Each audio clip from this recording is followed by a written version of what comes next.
Hello, I'm Grace. And I'm Sam, and you join us for a new episode of Chatterboxes. With heavy hearts, we dedicate this instalment to the late Queen Elizabeth II, whose solemn passing has been felt widely across the Salford community. As the longest reigning monarch queen, Queen Elizabeth II dedicated 70 years of service and devotion to our nation and the surrounding Commonwealth countries. Her legacy remained an everlasting forefront of the rich British culture we come to acknowledge through her recent passing. In our programme today, we will cover a breadth of reactions from our community here at Salford and how they feel about her 10-day mourning period that has been observed throughout the country. With the official mourning period drawing to a close on the 19th of September for her state funeral, a national bank holiday has been declared for the public. Prominent high street retailers such as Primark, Next and WH Smith and fellow hospitality sectors have announced their closing in respect for Her Majesty, with a spokesperson from Next saying in her honour of Her Majesty, and so our colleagues can pay their respects. All stores will close on Monday 19th September. A selection of our reporters caught up with the wider Salford community to get their opinion on the passing of the late Queen Elizabeth II. So, how has the death of the Queen impacted how you go about your work? So essentially the coverage that we would be doing on a daily basis has changed completely. So the channel that I work for is 5 Live, specifically on Colin Murray's programme. So we used to have features in place that would be every day going on weekly and monthly, but we've actually changed the full coverage to just coverage of the Queen. So just reporting on the death itself and obviously the different places, the royal family and the coffin has been visiting as well, so it's just completely impacted, changes the full kind of schedule that we've had to do as well, which has been a little bit of a challenge to adapt. We've been calling royal experts every single day to try and get the coverage on that, but just to obviously report for the nation. So it's definitely been an interesting and challenging time, but I think that's what people were wanting to hear, mostly just about the royal family itself over the past couple of weeks.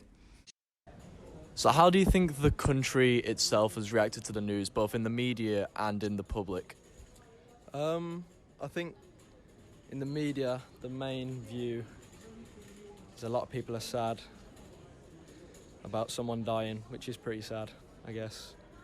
But then in the public, a lot of people think, obviously respecting someone's died, it is sad, but I think a lot of people in the public think it's probably time to move on from the monarchy, which I would agree with. So, following the Queen's death, how do you think the country has reacted to the news?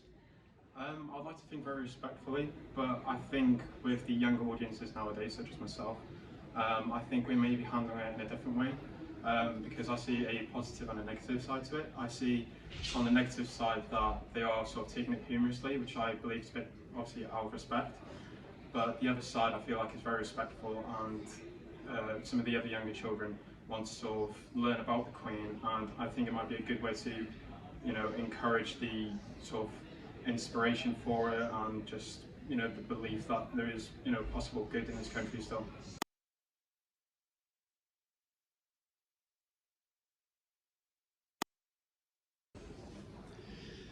Do you think that the Queen's coverage of her death has been overshadowing other events in our world?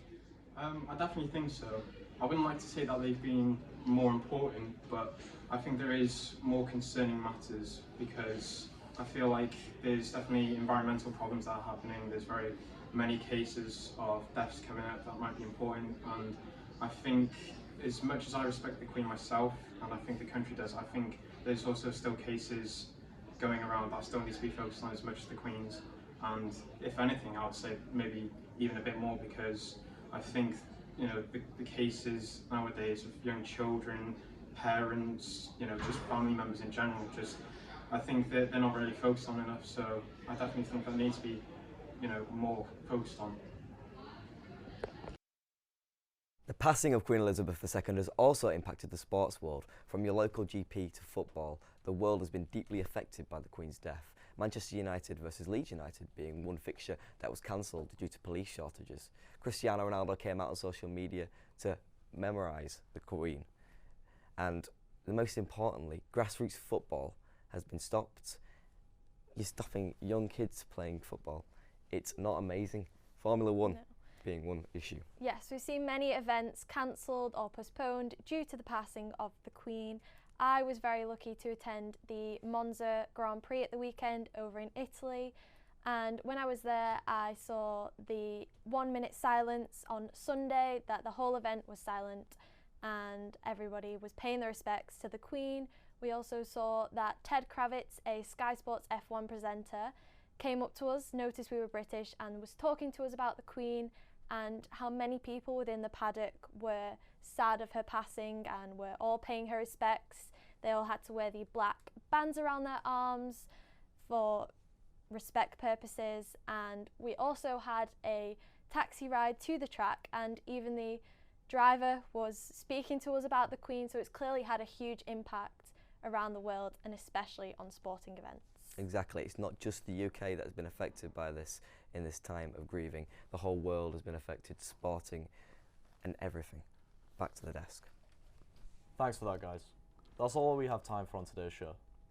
The whole team here at Chatterboxes would like to extend their deepest condolences, His Majesty and the rest of the royal family. To stay up to date with the news here at Salford, catch us on demand on YouTube, Instagram, Facebook or Twitter @Quays News.